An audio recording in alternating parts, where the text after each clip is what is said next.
السلام علیکم ویورز، میں ہوں آپ کا ہوسٹ مظہر۔ آپ دیکھ رہے ہیں میرا YouTube channel daily solar update and installation.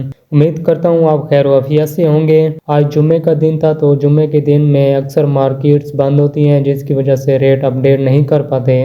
آج کی اس ویڈیو میں آپ بھائیوں کو یہ بتاؤں گا کہ 7 ہارس پاور کی موٹر پر، 10 ہارس پاور کی موٹر پر، 15 ہارس پاور کی موٹر پر اور 20 یا 25 یا 30 ہارس پاور کی موٹر پر کتنے کلو واٹ کا انورٹر لگانا چاہیے۔ بہت سے بھائیوں کے علم میں یہ نہیں ہوتا کہ ہمارے پاس مثال کے طور پر 10 ہارس پاور کی موٹر ہے تو اس پر کون سا انورٹر لگنا چاہیے۔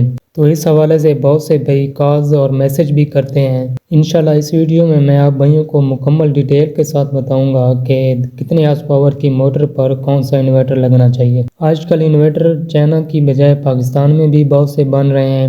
مثال کے طور پر انویٹ کمپنی کے نام سے انورٹر بہت مشہور ہیں، تو اس کی کاپیز پاکستان میں بھی بہت سی بن رہی ہیں۔ اگر ان کی وارنٹیز کی بات کریں تو ان کی وارنٹیز بالکل نہیں ہوتی، جسٹ دکاندار اپنی بیس پر چیک وارنٹی دے دیتا ہے۔ کچھ کمپنیوں کے انورٹر وارنٹی میں بھی آ رہے ہیں جس کی وارنٹی 6 مہینے یا 1 سال تک ہوتی ہے۔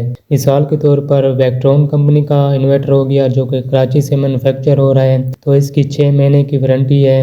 اس کے علاوہ این پی کے انورٹر اور بہت سے ایسے بھی انورٹر ہیں جن کی 1 سال تک وارنٹی ہوتی ہے، لیکن یہ وارنٹی کے ساتھ ساتھ ریٹ کے حوالے سے بھی تھوڑے مہنگے ہوتے ہیں۔ اس لیے جب بھی آپ بھائیوں نے انورٹر لینا ہے تو اپنے لوڈ سے 1 یا 2 گنا زیادہ لوڈ والا انورٹر لینا چاہیے۔ مثال کے طور پر اگر آپ کا لوڈ ہے 3 کلو واٹ کا تو آپ کو انورٹر 3 کلو واٹ کی بجائے 5 کلو واٹ کا انورٹر لینا چاہیے۔ اس سے آپ لوگوں کو فائدہ کیا ہوگا؟ ایک تو انورٹر کی لائف ٹائم بڑھ جائے گی کیونکہ وہ اپنے لوڈ سے 1 یا 2 گنا کم لوڈ کو چلا رہا ہوتا ہے، اور دوسرا فائدہ یہ ہوگا کہ اگر آپ آنے والے دنوں میں 3 کلو واٹ کے بجائے 4 کلو واٹ تک لوڈ بڑھا لیتے ہیں تو اس طرح آپ کو انورٹر تبدیل کرنے کی ضرورت نہیں ہوتی، کیونکہ آپ لوگوں نے پہلے سے ہی 1 یا 2 گنا زیادہ لوڈ والا انورٹر لیا ہوا ہوتا ہے۔ تو چلیے آج آپ کو موٹر اور انورٹر کے بارے میں انفارمیشن دیتا چلوں۔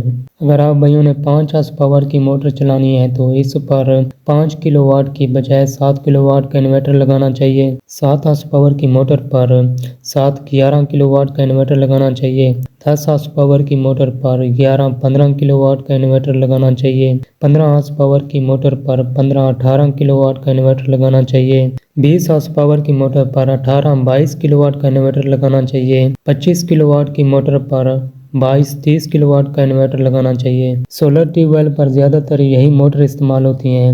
اگر آپ ایسے ہی موٹر کے لوڈ سے 1 یا 2 گنا زیادہ لوڈ والا انورٹر لیتے ہیں تو آپ کا سیٹ اپ اچھے طریقے سے چلے گا اور زیادہ دیر تک چلے گا۔ اس کے علاوہ آج کل سردیوں کے دن ہیں تو سردیوں کے دن میں ہوا میں نمی کی پرسنٹیج زیادہ ہوتی ہے۔ جب انورٹر کے اندر نمی جاتی ہے تو انورٹر خراب ہو جاتے ہیں۔ سردیوں میں انورٹر کے خراب ہونے کی شکایات بہت زیادہ ملتی ہیں، تو انورٹر کو نمی سے بچانے کے لیے ہمیں کیا کرنا چاہیے؟ اگر آپ کا انورٹر ایک جگہ پر فکس ہے یعنی کسی مکان کے اندر ہے تو یہ سب سے بہتر ہے۔ جب بھی آپ انورٹر بند کرتے ہیں تو اس کو اچھی طرح سے ڈھانپ لیا کریں، کیونکہ بعض اوقات ایسا ہوتا ہے کہ چھپکلی انورٹر کے اندر چلی جاتی ہے یا دوسرے چھوٹے حشرات انورٹر کے اندر چلے جاتے ہیں، تو یہ انورٹر میں شارٹ سرکٹ کی وجہ بنتے ہیں۔ اس حوالے سے بھی بہت سی شکایات موصول ہوتی ہیں۔ اگر آپ کا انورٹر موٹر کے ساتھ ہی رہتا ہے تو بہتر یہ اسے بند ڈبے میں چلائیں، کیونکہ سردیوں میں ٹمپریچر نارمل ہوتا ہے تو انورٹر اتنے گرم نہیں ہوتے۔ اگر آپ اتنا بھی نہیں کر سکتے تو انورٹر کو ایک جالی ٹائپ کپڑے کے ساتھ ڈھانپ لیا کریں، تو اس طرح بھی نمی سے بچا جا سکتا ہے۔ تو آج کی موٹر اور انورٹر کے بارے میں انفارمیشن یہی تھی۔